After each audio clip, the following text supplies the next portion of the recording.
when we first started doing the Dark Forest and our own albums and stuff, we really were in the beginning thinking that we're going to make this a legit label and actually maybe, start helping promote other bands and stuff like that. And we did that for a long time. And then we realized what we were doing, was we're putting a lot of time into other people's art, helping them release stuff, promote stuff. And we took a band on tour with us once, which, kind of blew up in our faces, but won't get into that. But, it just seemed like we were helping a lot of other people, and we were realizing that, it is great to help other people, but at the same time, we should just be putting this time and effort into our own stuff, which is what everybody else is doing, and we quickly realized that it wasn't what we wanted to do, the label thing. It wasn't like we wanted to, start a distribution and start signing bands or try to do the whole business aspect of it. It wasn't fun. It wasn't, it was cool, but in the long run, it was just, it wasn't what we wanted to do.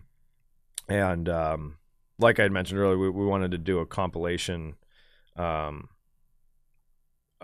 the Northwest and be kind of a black metal, because there's a lot of great black metal acts in the Northwest. In fact, I think a lot of the best ones in the country are coming out of here.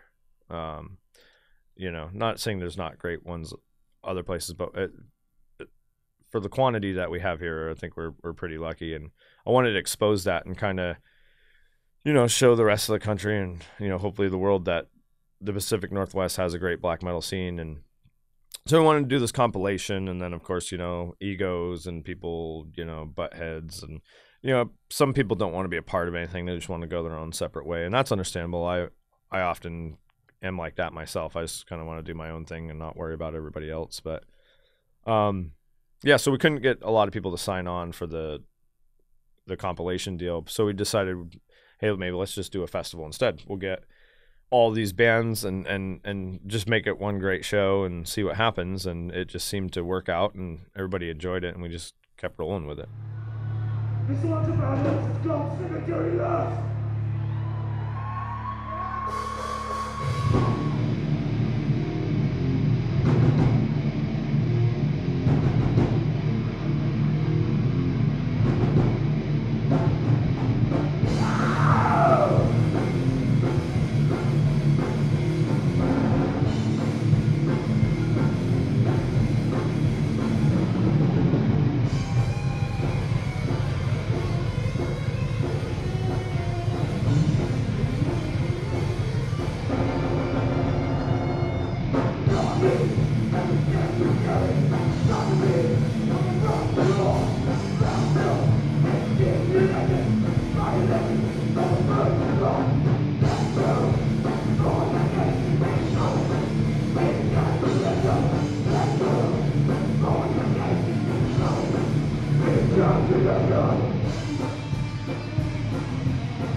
can say is it's year number 4 that's gone on. It's like started out as a small little local, Northwest, and it's exploded. I mean, tonight we got my favorite band from LA, Hirax. See, tomorrow night's 1349, Marduk, Withered, Weapon, Ceremonial Castings. I think Jake has done a really great effing job putting this together and building it up over the years. And all I can say is I hope that it just gets bigger and better each year. And I'd like to see this event become more maybe like an outdoor type festival somewhere, because it has that caliber to which that, a fucking 3-day weekend of camping, booze, and metal, just like what I used to go to back in Europe. Fuck yeah.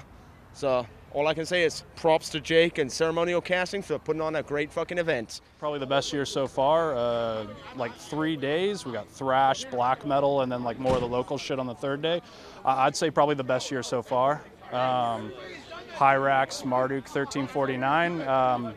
But overall, I'd say Black Circle Festival is probably, like keeping the scene in Oregon alive. Without it, there would just be a minuscule scene like everywhere else, but it's definitely like the show to go to every year, and I appreciate everything Nick and Jake do. Amigos! Bienvenidos, my friends. It is good to be here in Portland, Oregon again. Yeah! This one's called Lucifer's Inferno.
year one was really cool, I gotta say. I don't want to name drop, but I mean, I remember year one, there was no expectations. We didn't really know how many people were going to show up.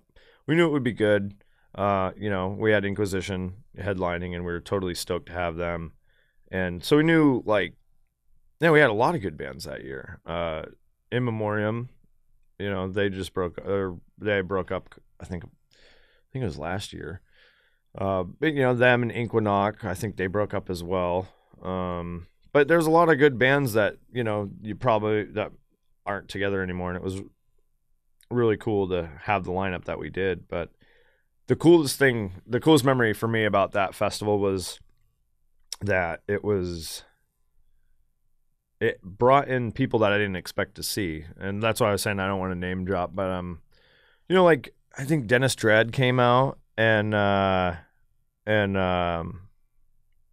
Pete Helmkamp from Angel Corpse was there, and it was just really cool to, like, see and meet those guys, and, like, you know, neat to have, like, people of that stature. You know, not that I don't put people on a pedestal, but, you know, I respect them for what they do and for their work, and it was cool that they were, you know, there in support to, you know, so that was a very good memory. Awesome. Yeah, it was neat, and I really enjoyed watching the Red King last year. And I really enjoyed watching them shut him down for his fire. I didn't, you know, what happened with that was Branks was always cool when they were at the Satyricon about fire. They never cared, you know, and so I didn't think Branks would be a problem, especially, you know, seeing Watain there. You know, they had their full, you know, when they were with Goat Whore. And so the first night of the fest last year, I think Panzer God blew, like, a big torch or something. I actually missed it. I don't know what I was doing, probably running around. But yeah, then they came up to me and they were, like, you know, telling me, hey, you know, you can't have fire, you can't do this. And I'm like, wait, what? Uh-oh. And I was like, okay, you know. And then the next day, of course, the first thing, you know, Johan the Red King comes up to me and he's like, hey, what's this I hear about? You know, he wasn't like angry or anything. He's just, you know, kind of let down and disappointed, and why wasn't I told? And I was like, dude, honestly, I feel the same way. I just got told last night at the show, and but I respect him for you know, he pulled it out and did what he was gonna do. I think all of us knew he was gonna do that, including the venue owners. The Red King were awesome. I've had contact with Johan for a couple of years. We were talking about some label stuff, then we lost contact, but it was nice to finally see them play. And even though they got cut off, it was one of the coolest things I've seen. It was because the fire marshal laws or whatever in Portland made it so they couldn't do fire. Really only Ceremonial and Panzer God did fire. Even Panzer God wasn't allowed to do it because you, like, put, like, gasoline in his mouth and spit it out, right? But Ceremonial, they had to put, like, glass around the candles so they wouldn't fall and light a fire. But didn't, like, the Red King get shut down because they had, like, this weird, like, marshmallow thing on the ends of sticks, and they kept waving them around, like, dancing. Yeah, that chick was hot. And on that note, All right. Thank you guys so much.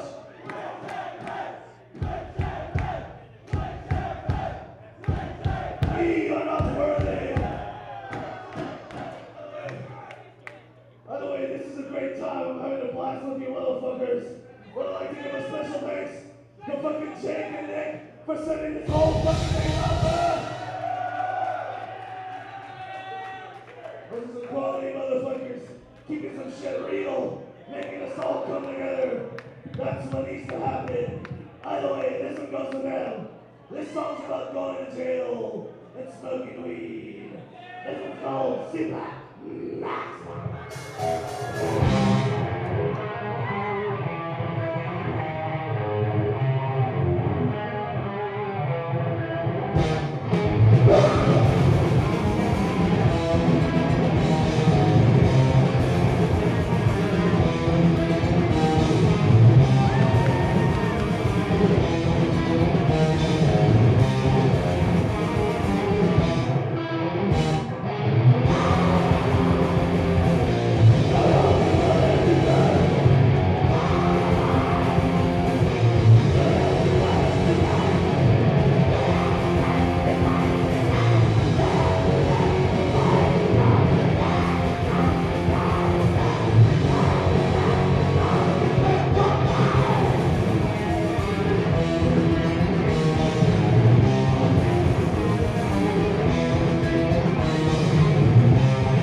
when I started booking that fest, you know, I knew Wild Dogs was coming back out, and to me it was a no-brainer. It was, not only do these guys deserve to be on this festival more than just about anybody in this town, but I also think that there's a lot of kids out there that love this type of music that don't know who Wild Dogs are.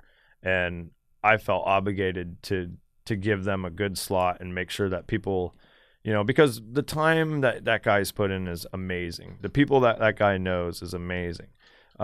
He's lived that lifestyle. You know, there's not many people that you talk to that can just right off the street just start talking to you about when they opened up for Metallica and Slayer in the 80s and when they toured with these guys. And it's just like, he's really lived it, and he's still doing it.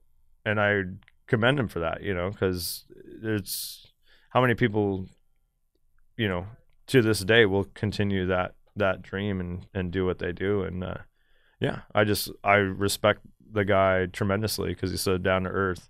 And I know a lot of people are very excited to see him, but I also know a lot of people don't know who they are, and I can't wait for these kids that are going to be there to see Witch Haven and Hirax get their you know, their faces blown off by when Wild Dogs comes on, you know.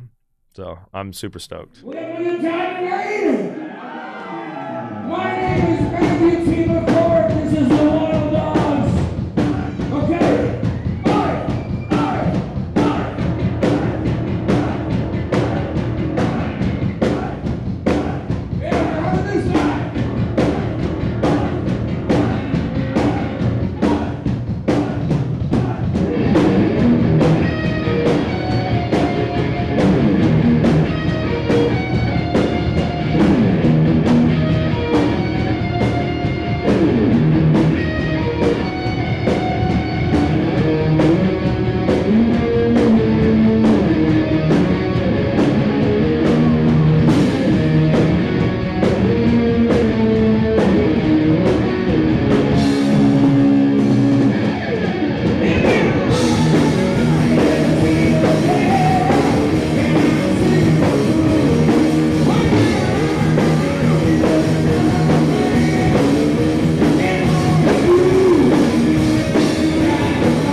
think overall Oregon's got a pretty good scene, and it's just getting better, and it's something we want to keep going for.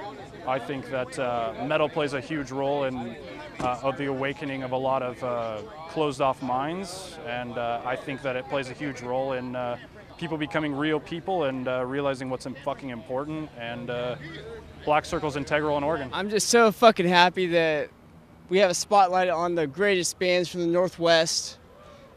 And this festival is growing bigger and bigger every single fucking year. And then we've got some of the biggest bands from all over the world to play it.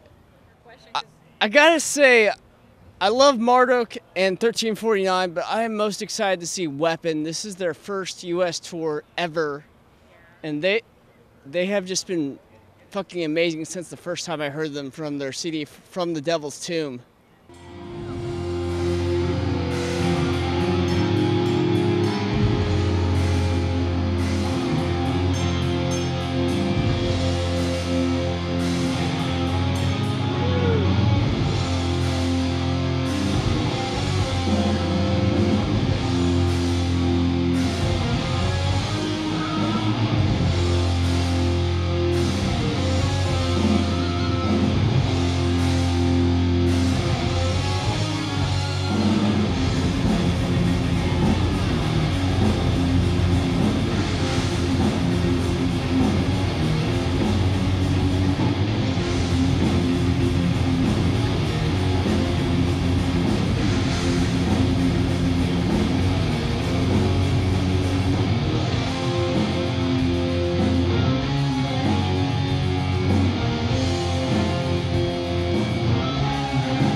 always have an idea of where I want to go, like who's who I want to get, and I try to mix it up a little bit. Of course, like there's always people that were on the fest last year or that want to play again, but I always like, there are certain bands that did play this year that have that played every year, and it's not like I'm picking or choosing favorites. It's just I try to accent on to the headliners, so once I got like my headliners locked, I had ideas of who's gonna play, and I always just make a list. I go like this, but I'm actually WordPad, so I'm not actually writing it. But I make a list on my computer and kind of try to sort out. And it also has to do with bands that contact me. A lot of times people just hit me at the right moment and say, "Hey, we want to play your festival." And a lot of times, a lot of people don't realize is I get this locked down in December, even though I don't announce it. Sometimes I can announce it. Like this year I had to wait until Marduk was ready. I locked that stuff down at least 6 months in advance, and some people just send me a message right at the right time, and I'm like, all right, cool, I got you.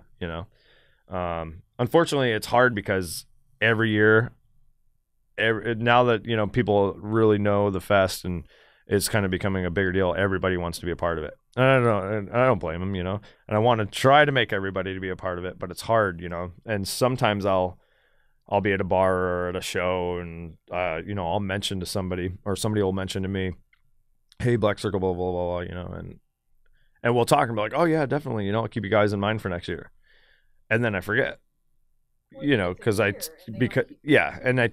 like I said, I have that conversation with like every band now, because everybody wants to be a part of it, and so next year, I think in the past, in the first few years, we really relied on the locals to bring the people out.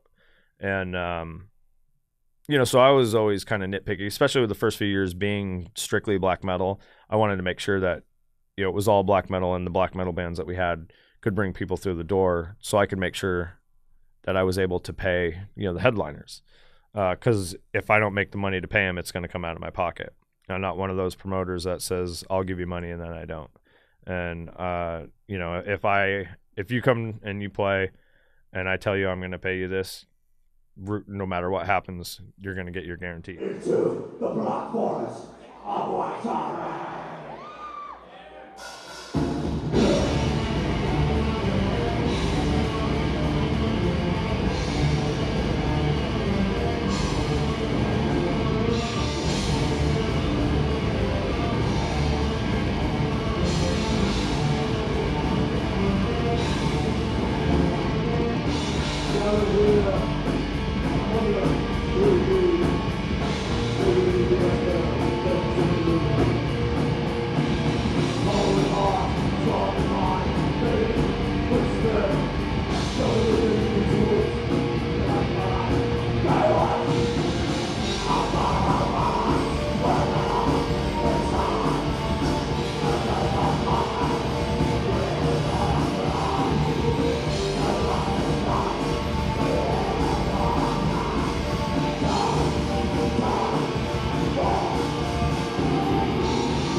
Jeff from that works at Branks has been brought in as our partner.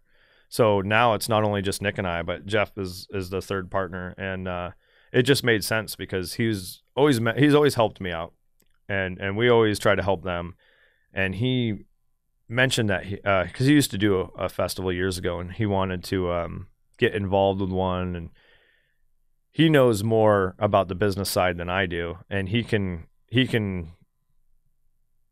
help me create this thing bigger than it is. So he's got, probably triple the connections that I do, if not more. So it's going to be good. He knows promoters, he knows these people, so there's a lot of things he can do to help this grow. And ultimately we want to make this, the next Rites of Darkness, the next Maryland Death Fest, the next Mass Metal Hardcore Fest, because there's nothing else really on the West Coast that's going. And honestly, our Black Circle is nowhere in the ballpark as those festivals yet, and it may never get there. I mean, those are some big festivals, big names, and when you want to do a festival, I mean, that's obviously the goal. That's obviously the peak. I mean, that's where the big boys are, and hopefully we can get there. And I think we're just taking our steps in the right direction, so we'll see what happens. Special shout out to Jake and Nick for putting this shit on. You guys fucking rule. A lot of people talk shit about them, but you guys have done so much for this game that it's fucking unbelievable. You guys rule.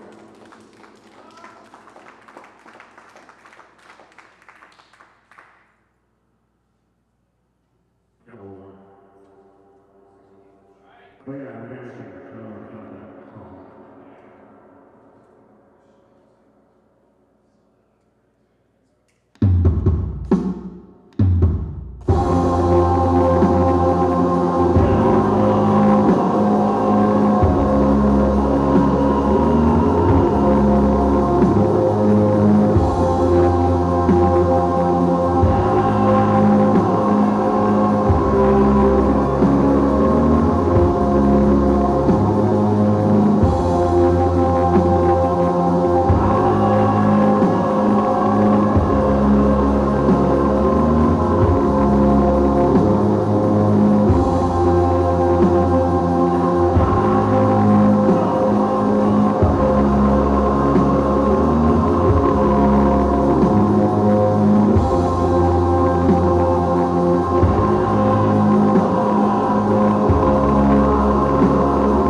Like I said, when it first started, it was just strictly going to be black metal.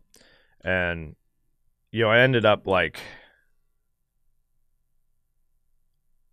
I don't want to say pissing people off, but, there was always people that were like, hey, we want to play your fest, da da da da da. And I'd be like, nope, sorry, black metal bands only. And I thought about it, and I was like, there's two things. One, I don't want to discriminate or disclude anybody. And two, it can't just be that one type of music if I want it to grow. There's only so much of that style of music that I think most people can take. I know it's not a genre for everybody. And if I personally like when I play a show with my group, I personally like playing mixed bills. Instead of playing a show where I sound like, well, not that we really sound like other bands, but you know what I mean? Like style-wise, you don't want to sound like every other band on the bill because it just kind of gets mushed together. And, I think diversity is good, They've added a lot of thrash bands and other bands. Some people might find fault in that, but realistically, even black metal has a lot of thrash metal roots, and I think it's great that they're adding it, and it brings a lot more people here who hopefully come all days and see black metal. But I think it's cool. I'm a fan of a lot of different metal genres, and I think they meld well together. I'm not going to get all elitist and just say that black metal's the only thing that's true, because that's fucking gay. But I like it. I think it's good. It brings more people in, and whatever makes the scene thrive is great. I want to see you motherfuckers break your necks. This is bewitching black metal.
event of the year for sure for me. So who are like some of the bands that you're most looking forward to see? Oh man, 1349 for sure. Ceremonial Castings again. Who else is playing? How about Stonehaven? Oh yeah, I haven't seen them yet, but. Oh, I'm so stoked. And I checked out a lot of the more local bands that I hadn't seen before, and they were all really, really good. Hell yeah. So. What did you think about bewitching black metal? Oh my, that was awesome. I know, that, right? It had that black and roll kind of feel, but it wasn't too Satyricon-ish. Yeah. It was ceremonial casting. Definitely, and it was still really raw, but the production was incredible on it. Keep worshiping Satan, getting fucked up, and crushing everything, for sure. Hail Satan! Hail Satan, yeah, for real. This is the sun, but tonight, addressing a scornful.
it's kind of became like this whole party weekend, you know.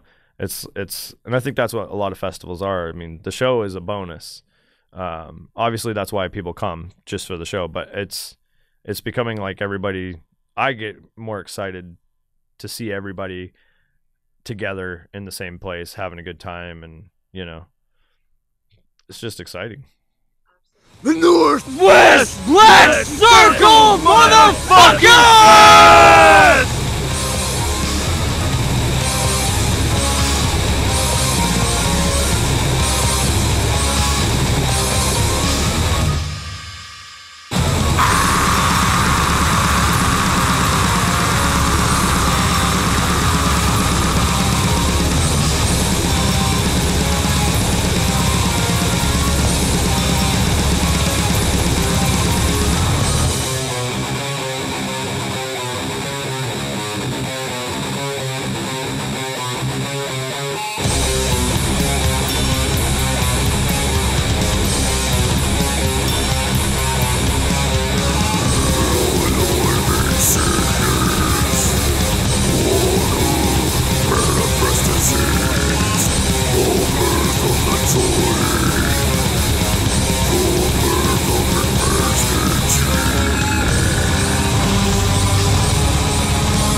It sucks.